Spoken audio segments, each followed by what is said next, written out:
Replacing HPS lamps with LEDs saves money, right? Not necessarily. LED fixtures are expensive and often require closer pole spacing. Let's check some simulations to see what I mean. Here is a typical 50-foot wide road. Illumination is provided by 150-watt HPS streetlights mounted on 30-foot poles spaced 150 feet apart, conditions typical of many cities. First, we directly replace the HPS lamps with LEDs. Using the manufacturer's recommended 64-watt LED fixture, we have adequate light beneath the lamp, but not everywhere else. Using a bigger 140-watt LED fixture, the coverage improves, but is still not optimum. These lights create alternating islands of light and dark. This is dangerous, contributing to night blindness in drivers. Well, neither of those worked, so instead of just replacing the original lamps, let's install new poles. 140-watt LED lamps spaced 100 feet apart create continuous lighting. However, this requires 50% more lamps, poles, and wiring, while actually burning 40% more electricity than the HPS lamps.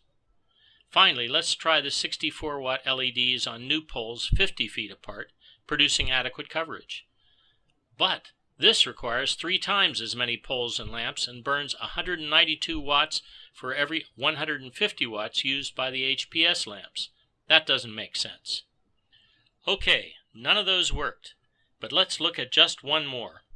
The variLux streetlight dimmer works with your original lamps and poles to maintain just enough light and yet reduces your power use by 40%.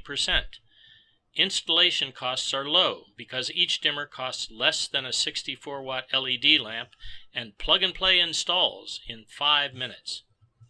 Lamp reliability is a big factor when lighting your city's streets. LEDs are new, but HPS lamps light the majority of streets and have a 40-year history of reliability. The Cobra Head HPS fixture on the right is designed to operate reliably at very high temperatures and transmits most of the light and heat down through the clear cover. Thus, the semiconductors in the variLux unit operate at about 10 degrees C above the ambient temperature. On the left, heat from the LEDs moves up through the fixture, so it operates about 80 degrees C above ambient. Since the lifetime of a semiconductor device is cut in half by every 10 degrees C above ambient, the LEDs will last less than 1/100th as long as the same devices operating at 10 degrees C above ambient. This promotes the loss of individual LEDs and a drop in light quality. You've probably seen this on LED traffic lights. LEDs have a lot of uses, but they just can't match the price and reliability of an HPS lamp combined with variLux. Don't throw out what works, enhance it.